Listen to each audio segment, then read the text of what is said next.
জাহিদুর রহমান যার কথা শুনছি আমি ইদানিং, তারও দেখলাম যে সিন্ডিকেটের মধ্যে তারও নাম আছে।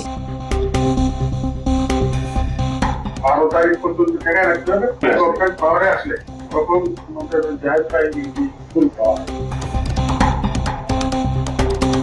জামাতে ইসলামের ৭১-এর ভূমিকা কি ছিল? আমাদের স্বাধীনতা বিরোধী ছিল। আর আমি কোট অ্যান্ড কোট সুশীল না, আমি একেবারে পরিষ্কার পলিটিক্যাল অ্যাক্টিভিস্ট।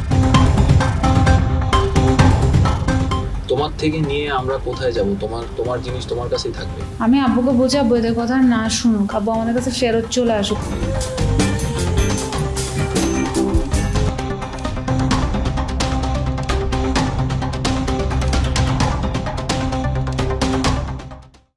তারিখ পর্যন্ত ঠেকায় রাখতে হবে, গভর্নমেন্ট পাওয়ারে আসলে তখন আমাদের জাহিদ ভাই ফুল পাওয়ার। পুলিশ শুধু ওয়েট করতেছে যে আমাদের কিছু দেখায় না কোথাও। কল রেকর্ডটি ইউরোপিয়ান ইউনিভার্সিটি অব বাংলাদেশের একজন শিক্ষার্থীর সাথে বিশ্ববিদ্যালয়ের সাবেক চেয়ারম্যান এবং পলাতক আওয়ামী দোসর মকবুল খানের কথোপকথনের। কল রেকর্ডে একজনের নাম বলছেন যিনি সোশ্যাল মিডিয়াতে পরিচিত মুখ, ডাক্তার জাহিদুর রহমান। সেই সাথে তিনি এখন স্বঘোষিত বিএনপি নেতাও বটে। আমি 12 তারিখের পরে ওদের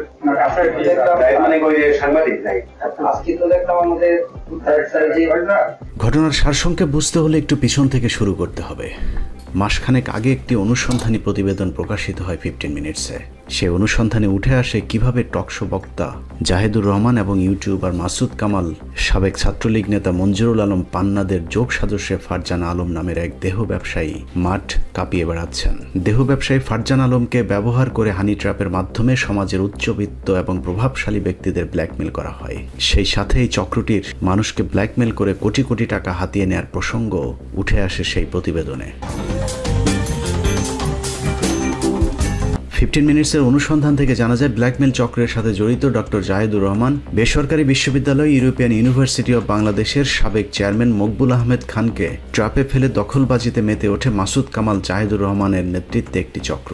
15 মিনিটসের অনুসন্ধানী প্রতিবেদনটি প্রকাশের পর আরও ভয়াবহ রূপে মাঠে নেমেছে সেই চক্রটি।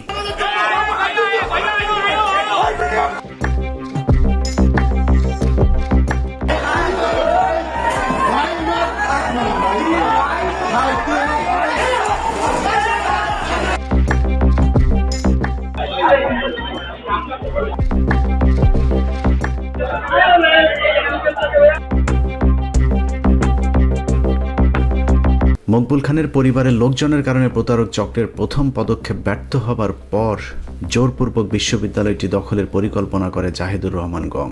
বিশ্ববিদ্যালয়ে কয়েক দফা হামলা চালিয়ে আতঙ্ক সৃষ্টি করে অবশেষে সন্ত্রাসীদের দ্বারা পুরো বিশ্ববিদ্যালয়টি এখন তাদের দখলে নেওয়া হয়েছে। বৈধভাবে যারা এখন বিশ্ববিদ্যালয়টির মালিক তারা শুধুই খাতা কলমে মালিকানা ভোগ করছেন। গত 27 তারিখে ক্যাম্পাসে ঘটে যাওয়া সহিংসতায় আমি আক্রমণের শিকার। আমার উপর ব্যাট দিয়ে আক্রমণ করে ল ডিপার্টমেন্টের ইমরান হোসেন জয়। সে আমাকে ব্যাট দিয়ে সজোরে আঘাত করে।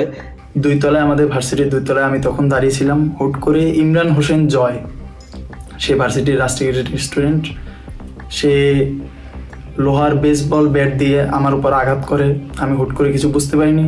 এই হামলায় বিশেষভাবে জড়িত ছিল ইমরান হাসান জয়, অন্য ডিপার্টমেন্টের সামির, ল ডিপার্টমেন্টের মেহেদি।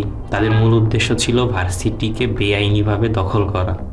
তারা তাদের আধিপত্য বিস্তার, দখল করে রাখা, সাধারণ শিক্ষার্থীরা যেন মুখ না খুলতে পারে তাদের অন্যায়ের বিরুদ্ধে। এই জন্য তারা একটা মিথ্যা বানোয়াট বানাচ্ছে যে আমি শিবিরের পোস্টেড নেতা।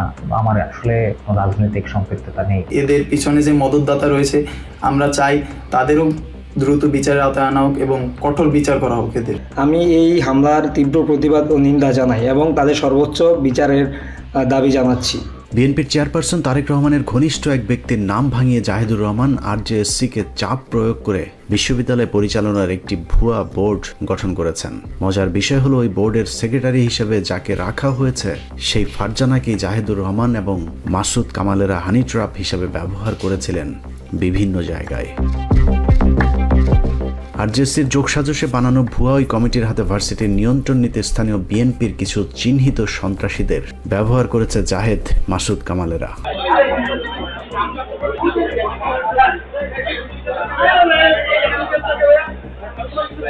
বিএনপির ক্ষমতাকে কাজে লাগিয়ে ভার্সিটির সাধারণ শিক্ষার্থীদের উপর ভয়াবহ আক্রমণ চালানো হয়েছে। এ সময় গুরুতর আহত হয় বেশ কয়েকজন বিশ্ববিদ্যালয়ের শিক্ষার্থী। এই মর্মান্তিক হামলার কারণে আমি সহ আমার ব্যাচের অন্যান্য স্টুডেন্ট সহ ডিপার্টমেন্টের অন্যান্য স্টুডেন্ট সহ কিছু ভাই ব্রাদার গুরুতরভাবে আহত হয়। আমি নিজে পর্যন্ত আহত হই। তারা বেশ কিছুদিন ধরেই আমাদের ইউনিভার্সিটিতে দখল করেই এক প্রকার বসে আছে। এই হামলায় আমাদের সাধারণ শিক্ষার্থীদের মধ্যে অনেকেই আহত হয়েছে। এই পুরো সন্ত্রাসী কর্মকাণ্ডের পেছনে যে সোশ্যাল অ্যাক্টিভিস্ট জাহেদের হাত রয়েছে তার প্রমাণও আমাদের হাতে এসেছে। আমরা একদম রাত পর্যন্ত পুরো সেলিব্রিটি যা আছে পুরো ক্যাম্পাস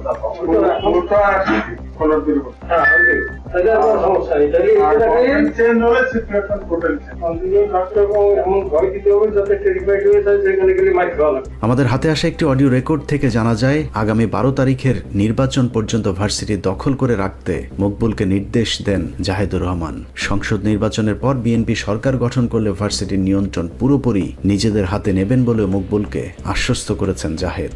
12 তারিখ পর্যন্ত ঠেকায় রাখতে হবে, গভর্নমেন্ট পাওয়ারে আসলে তখন জাহেদ ভাই ফুল পাওয়ার। উনি শুধু ওয়েট করতেছে যে আমার এই ঠেকায় না কোথাও না কাছে 12 তারিখ বিএনপি ক্ষমতায় আসলে কিভাবে বিশ্ববিদ্যালয় নিজেদের দখলে নেওয়া হবে সেই প্রস্তুতির কথাও মকবুলকে জানিয়েছেন জাহেদুর রহমান।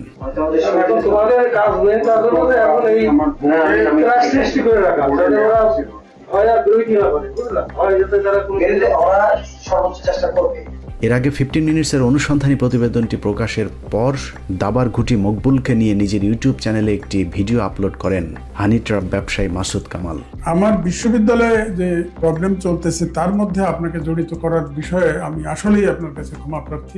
মাসুদ কামালের সেই ভিডিও নিজের সোশ্যাল মিডিয়াতে শেয়ারের পাশাপাশি নিজেও পৃথক আরেকটি ভিডিও নিজের ব্যক্তিগত ইউটিউব চ্যানেলে প্রকাশ করেছেন আরেক হানি ট্রাপ ব্যবসায়ী জাহেদুর রহমান। একটি বেসরকারি বিশ্ববিদ্যালয় ইউরোপিয়ান ইউনিভার্সিটি অব বাংলাদেশের সাথে আমার নাম জড়িয়ে কিছু কথা হয়েছে। দুজনেই তাদের ভিডিওতে মকবুল আহমেদকে ব্যবহার করেছেন। হানি ট্র্যাপের শিকার মকবুলের পক্ষে সোশ্যাল মিডিয়াতে এই চক্রের শিখিয়ে দেয়া বক্তব্যের বাইরে যাবার কোনো উপায় ছিল না।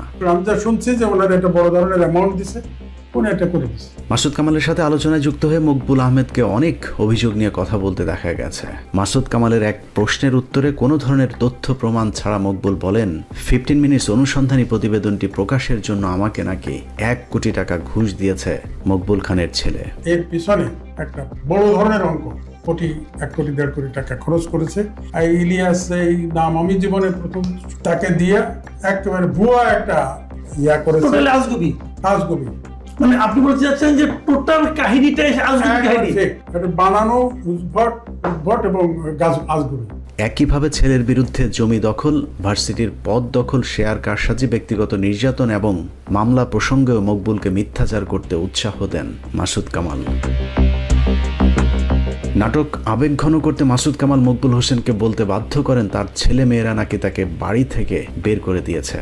তার নিজের পুত্র ওই ভার্সিটিতে একটা কৃত্রিম সংকট তৈরি করে তাকে সেই ভার্সিটি থেকে বের করে দেয়। একমাত্র পুত্র আপনাকে বেসিক্যালি ট্রাস্টি বোর্ড থেকে বের করে দিয়েছেন। মানে আপনি কি আপনার নিজের বাসায় এখন থাকেন না? আমি আমার বাসায় থাকি না। এসব অপপ্রচারের প্রেক্ষিতে আমাদের পক্ষ থেকে মকবুল আহমেদের সাথে বারবার যোগাযোগ করা হলেও তাকে পাওয়া যায়নি। হানি ট্র্যাপের শিকার মকবুল কথা না বললেও ইউরোপিয়ান ইউনিভার্সিটির বর্তমান চেয়ারম্যান এবং মকবুল খানের একমাত্র ছেলে আহমেদ ফরহাদ তানিম সহ মকবুল খানের 2 মেয়ে আমাদের সাথে কথা বলেছেন। ফার্স্ট দেখে আমি অবাক হয়েছি, এই চিঠি দিয়ে আদান প্রদান করে আমার বাবাকে সে একটা জালের মধ্যে আটকে ফেলে। উনি ওইখানে দাবি করছে যে আগের বোর্ডের থেকে আমরা 3-4 মেম্বারকে সরিয়ে দিয়েছি। এটা কখনোই সম্ভব না। এটা আসলে একটা সিন্ডিকেট। ফরজানা আলম, জায়েদুর রহমান এবং মুন্না, পাখি, এরকম আরও অনেক কিছু। রাইট অ্যাবাউট নাও মাই চাচা অ্যাজ ওয়েল, মঞ্জু। মাসুদ কামালের ইউটিউব চ্যানেলে মকবুল আহমেদের করা অভিযোগের বিষয়ে প্রথমেই কথা হয় মকবুল আহমেদ খানের ছেলে এবং ইউরোপিয়ান ইউনিভার্সিটির বর্তমান চেয়ারম্যান ফরহাদ তানিমের সাথে। তিনি বলেন, একজন নারীকে কাজে লাগিয়ে জাহেদ, মাসুদ কামাল গং তাদের পরিবারে অশান্তি তৈরি করেছেন। অনেকে বলে ওনার সাথে আমার বাবার কিছু অবৈধ সম্পর্ক ছিল এবং আমরা এতগুলা চিঠি পাই ওনার লেখা, আমার বাবাকে দেয়া চিঠিগুলোতে উনি বিভিন্ন সময় বিভিন্নভাবে আমার আব্বাকে মানে ইনফ্লুয়েন্স করার চেষ্টা করেছেন, বিভিন্নভাবে ওনাকে মানে উনি অসহায় এরকম বলতে চেয়েছে, উনি বলতে চেয়েছে আমাকে সমাজ গ্রহণ করছে না তোমার জন্য। ওনাকে যে আসলে মিসগাইড করলো এই মহিলাটা, ওনার চিঠিগুলো পড়লে আপনি বুঝবেন ওনাকে আসলে দীর্ঘদিন ধরেই উনি একটা একটা ধোয়ার মধ্যে রেখেছে। এমন একটা অবস্থা হয়ে গেছে যে মানে আমার কাছে কষ্ট লাগে যে এই মহিলা আবার তার হাজব্যান্ড নিয়ে ঘুরে। এটা কেমন হাজব্যান্ড যে তার ওয়াইফকে সে আমার বাবার সাথে এইভাবে লাগিয়ে দিয়েছে।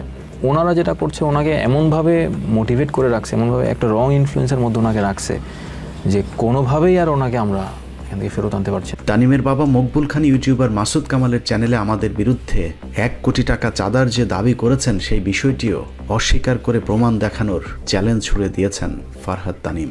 আসলে আমাদের কয়েক কোটি টাকা ইলিয়াস হোসেন সাহেবকে তো ফার্স্ট অফ অল আমি চিনতামই না।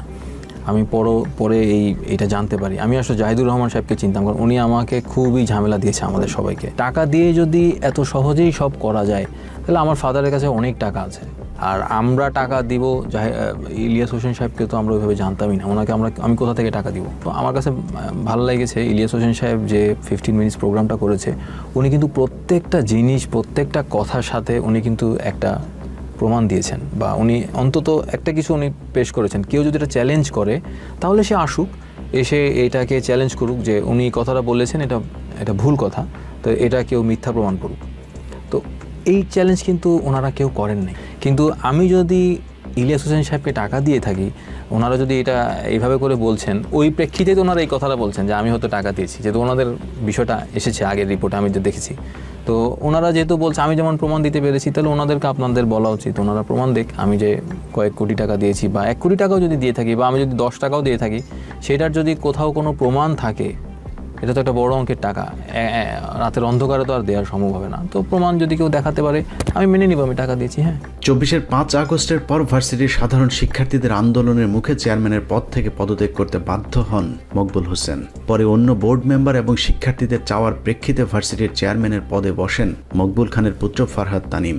অথচ মাসুদ কামালের আলোচনায় যোগ দিয়ে মকবুল বলেন তার ছেলে তাকে জোরপূর্বক সরিয়ে দিয়ে চেয়ারম্যানের পদে বসেছেন। 5 আগস্টের পর আমি যখন এখানে যাই, তো তখন আমরা যে কোনোভাবে আমাকে এখানে যারা শিক্ষক ছিলেন, যারা শিক্ষার্থী ছিলেন, তারা আন্দোলন করে আমার ফাদারকে এখানে সরিয়ে দেওয়ার পরে আমাকে ওনারা চেয়ারম্যান হিসেবে এখানে বসানোর পরে আমি একটা দল দেখি বলতেছে যে ওনার বৈধতা কী।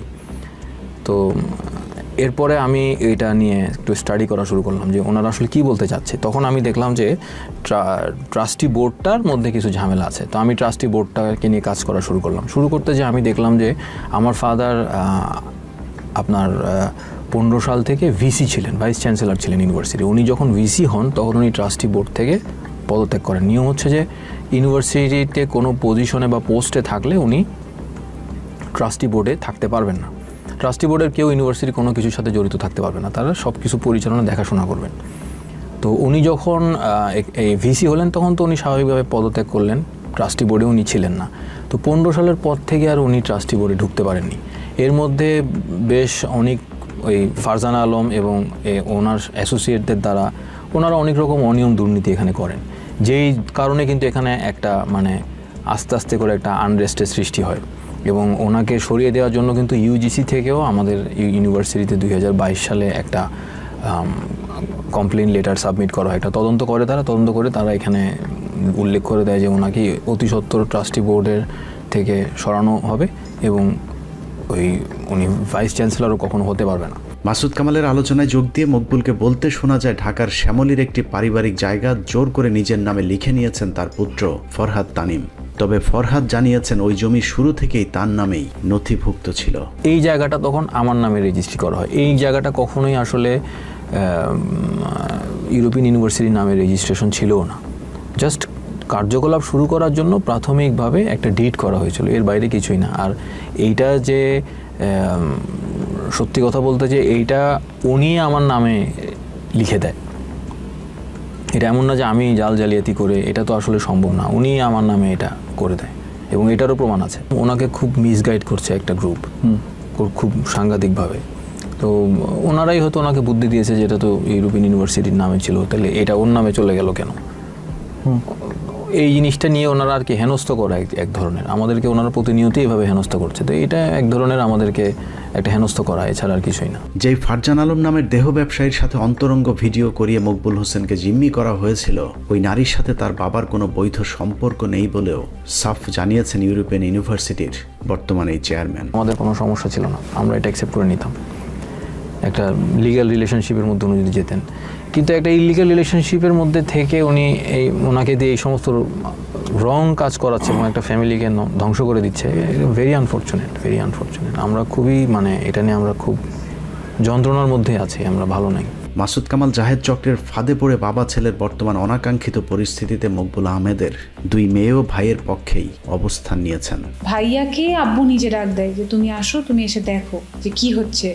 তখন ভাইয়া ফার্স্ট ঢুকলো।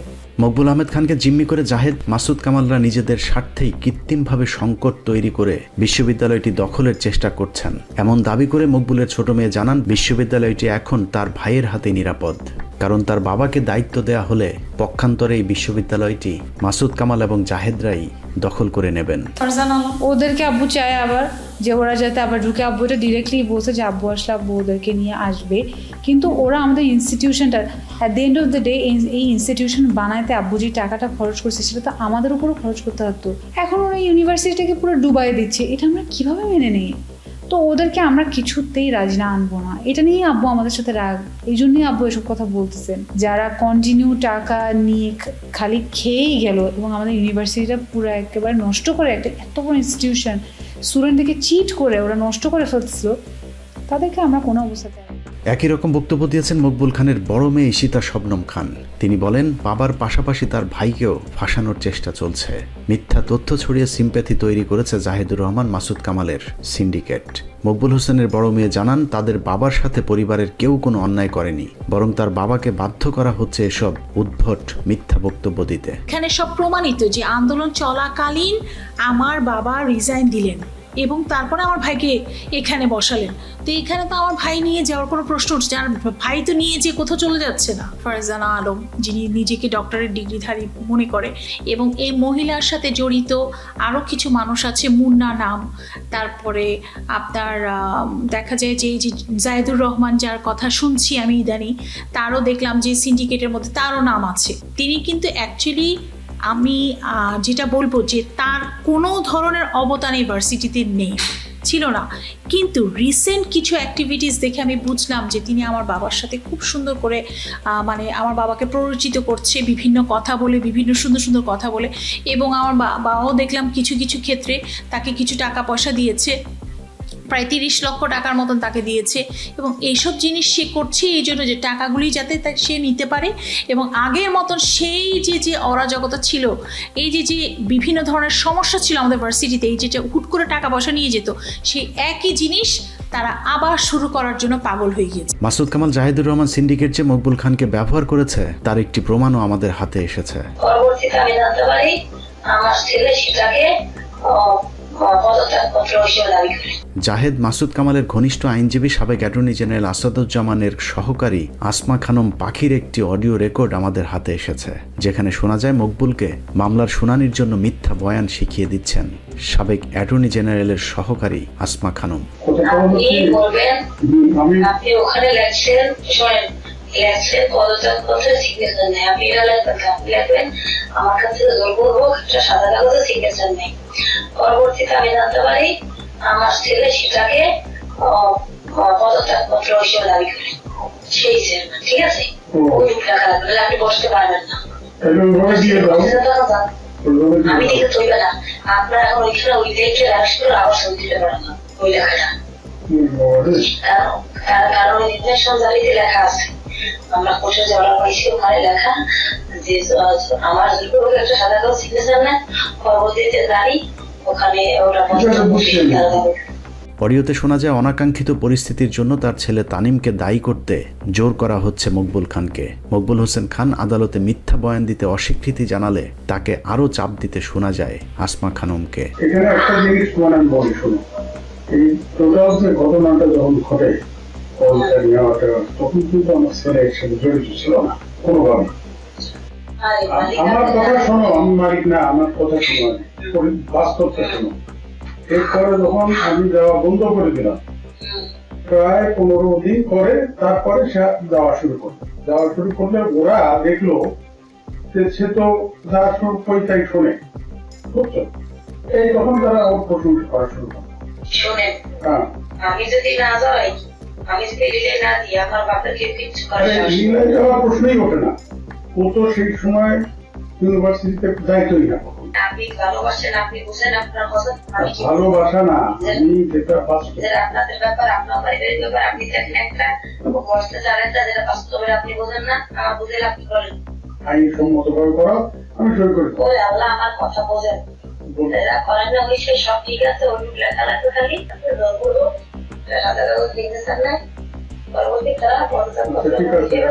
মূলত মিথ্যা মামলা দিয়ে ফরহাদ তানিমকে ফাঁসাতে মকবুলকে দিয়ে তার বিরুদ্ধে একাধিক মামলা করিয়েছেন জাহেদের এই সিন্ডিকেট, যে কাজে সম্পূর্ণ সহায়তা করেছেন অ্যাটর্নি জেনারেলের অফিস। এর মধ্যে বেশ কিছু আছে যে আমাকে তো পার্সোনালি কিছু মামলা, আমার নামে মার্ডার কেসের মামলাও, হাসিনার সময় যে ওনার নামে যে মার্ডার কেসের মামলাগুলো ছিল সেগুলো তো আমাকে ঢুকিয়েছে। জুলাই 5ই আগস্টের পরে যে মামলাগুলো হাসিনার নামে হয়েছে সেই মামলাতেও কিন্তু আমার নাম ঢুকানো হয়েছে 3টা মামলাতে অবৈধভাবে, যেহেতু আমি তো এটা কিছুই জানি না। ওনার সাথে যারা ওনাকে রংলি গাইড করছে তারাই হয়তো বলছে যে এগুলো তো বাংলাদেশে আসলে করাই যায়, টাকা পয়সা দিয়ে এইসব মামলার মধ্যে ঢুকানো যায়। তো আমি যেমন 145 নম্বর আসামি, একটাতে কোনোটাতে 62 নম্বর আসামি, এভাবে করে আছি আর কি। সামাজিকভাবে সম্ভ্রান্ত পরিবারের মানুষ হয়েও একটি দুষ্ট চক্রের কাছে জিম্মি খান পরিবার। চরম বিভ্রান্তিকর একটি বিষয় নিয়ে নিজেদের অস্তিত্ব সংকটে পরিবারটি নিজেদের মুখ খুলতে বাধ্য হয়েছে। মকবুল আহমেদ খানের একটি ভুল পুরো পরিবারকে সামাজিকভাবে পথে নামিয়ে দিয়েছে। একদিকে পরিবার, ব্যবসা, অন্যদিকে নিজেদের সম্মান, উভয় সংকটে পড়ে দিক বিদিক ছুটছেন মকবুল খান। অন্যদিকে ভুল ক্ষমা করে দিয়ে বাবাকে আবারও ঘরে ফিরে আসার আবেদন করেছেন মকবুলের 3 সন্তান। তুমি এই ভুল থেকে বেরিয়ে আসো এবং অবশ্যই যদি পরিস্থিতি ভালো হয় আবারও তুমি তোমার সেই পজিশন ফিরে পাবে। এটা কোনো কঠিন কিছু না। তোমার থেকে নিয়ে আমরা কোথায় যাব?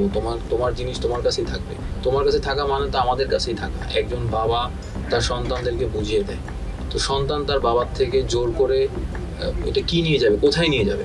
তুমি আমাদেরকে ভুল না বুঝে আমাদের সহযোগিতা করো, আমাদের সাথে আসো, ইনশাল্লাহ সব ঠিক হয়ে যাবে। আল্লাহ যদি চায় অবশ্যই সব ঠিক হয়ে যাবে। আমি আব্বুকে বোঝাবো এদের কথা না শুনুক, আব্বু আমাদের কাছে ফেরত চলে আসুক। আব্বু কেন মনে করে, কেন ওদের কথা শুনতেছে? আর আমার অসুস্থ বাবা, আমার বাবা এখন আসলেই at the moment right now খুবই অসুস্থ, তার অনেক সর্দি কাশি। যে ফেরত আসো, তোমার নাতি নাতকুররা তোমার কথা জিজ্ঞেস করে সারাক্ষণ, আমাদের লজ্জা লাগে তাদের কাছে যেতে, আমরা বলতে পারি না কিচ্ছু। তুমি ফেরত আসো, তুমি সুস্থ হও, তুমি সুন্দর করে আমাদের সাথে সময় কাটাও। তোমার এখন বয়স হয়ে গিয়েছে, এই শেষ বয়সে তুমি যদি আমাদেরকে সময় না দাও, সারা জীবন তুমি ব্যস্ত ছিলা, তুমি সারা জীবন তোমার কাজ নিয়ে ব্যস্ত ছিলা, তুমি কখনো আমাদেরকে সময় দাও না, এখন অ্যাটলিস্ট সময় দাও আমাদেরকে। মকবুল আহমেদ খানের মতো এরকম আরো কত পরিবারকে ফারজান আলম, মাসুদ কামাল এবং জাহেদ কংয়েরা ধ্বংস করে দিয়েছে, তা হয়তো তাদের টকশোতে উঁচু গলায় গলাবাজির আড়ালেই থেকে যাবে। জামায়াতের আমির জনাব তারেক রহমানকে বিতর্কে আহ্বান জানিয়েছেন। এখন জনাব তারেক রহমানের কি এই প্রস্তাব গ্রহণ করা উচিত কিনা? উত্তর হচ্ছে কোনোভাবেই না। আমিরের সাথে ডিবেট করে তাকে জাতে তোলার কোনো দরকার জনাব তারেক রহমানের আছে বলে আমি মনে করি। জামাতে ইসলামের 71-এর ভূমিকা কি ছিল? আমাদের স্বাধীনতা বিরোধী ছিল। এখানে আমি তো 96 আওয়ামী লীগকে ফ্যাসিবাদী আওয়ামী লীগ মনে করি না। আমি পেশায় ডাক্তার না, আমি ঘটনাচক্রে ডাক্তারি পাশ করেছিলাম। আর আমি কোট অ্যান্ড কোট সুশীল না, আমি একেবারে পরিষ্কার পলিটিক্যাল অ্যাক্টিভিস্ট। জামাতের ভোট আমার বিবেচনায় খুব বেশি হলে আপনার 7 থেকে 10% বাংলাদেশে। অন্যদিকে চোখের সামনে একটি পরিবারকে ধ্বংস করে দেয়া এরকম একটি চক্রকে আইনের আওতায় না এনে রাষ্ট্রের সর্বোচ্চ আইন কর্মকর্তার অফিস কিভাবে অনৈতিক কাজে যুক্ত হতে পারে সেটা নিয়েও প্রশ্ন উঠেছে। সেই সাথে প্রশ্ন উঠেছে আর কত মানুষের জীবন গেলে এদেশে আইনের শাসন প্রতিষ্ঠা হবে। অন্যদিকে একটি রাজনৈতিক দল ক্ষমতায় আসার আগেই যদি তাদের নাম ভাঙিয়ে দখলবাজি চলতে থাকে, তাহলে তাদের উপর মানুষ কিভাবে আস্থা রাখবে সেই প্রশ্ন থাকলো। আল্লাহ হাফেজ।